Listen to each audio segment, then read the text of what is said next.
Good morning, Blue Ridge. Today is Tuesday, May 19th, and it is Endangered Species Day. So get online and study a few endangered species and learn something new. Our weekly challenge this week, we've wrapped up the Limerick Challenge and the Toasted Marshmallow Challenge. This week, we would have been having a school talent show and a water party.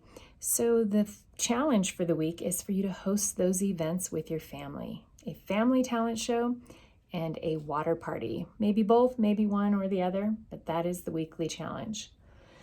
2 truths and a lie. Guess this staff member. So one of these statements is a trick. My favorite color is blue. I have 2 dogs, both Australian Shepherds, and I love to hike and be outdoors. Favorite color is blue. I have 2 Australian Shepherds, and I love to hike and be outdoors. Do you think this is Miss Ashcraft, Miss Williford, or Mr. Bloomstrand? Ashcraft, Williford, or Mr. Bloomstrand? Email me your guess and you may win a book. Very important event coming up this week. Thursday, May 21st from 8 a.m. to 10 a.m. Not at the junior high. This is at Porter Mountain Campus, the elementary school. We will be collecting computers, hotspots, textbooks, and sports uniforms.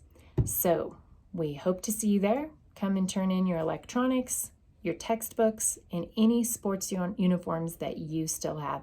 It's also a great time to turn in a final lap congratulations poster. Anybody can make a congratulations poster. Family, friends, the actual 8th grader, 7th graders, staff, anybody who wants to congratulate our promoting 8th graders, make a poster, get it to us, and we will get that up for an event that we're having next week. Miss Shannon Wright wants to do a capstone superstar shout out to Natalie B., Ashton H., and Naomi C. for their fabulous capstone projects. And the ones that have been uploaded to stream, amazing. The ones you guys have been sending me individually just because you knew I was curious, I love that. Keep sending them my way. I love that you guys love learning about things that are important to you. Last week I said I might have a little rant, and here you go. So we've celebrated we've celebrated Miss Heather for running the office. We've celebrated Miss Hoffmeyer for being an amazing principal, and there's actually a school counselor celebration. And on the day that occurred, I got this little proclamation from Governor Ducey celebrating school counselors, and it's just this really great little thing about school counselors. And I have to tell you that while I should have felt this great gratitude for this, I kind of thought, big deal, because until you start funding education, you really can't say enough nice things about me, because we are in a crisis here, and the way you make me feel supported is by funding education. So my rant is that whether you agree or think it's the way it should or shouldn't be, the truth is and has been that schools are successful when they focus on a social, emotional component.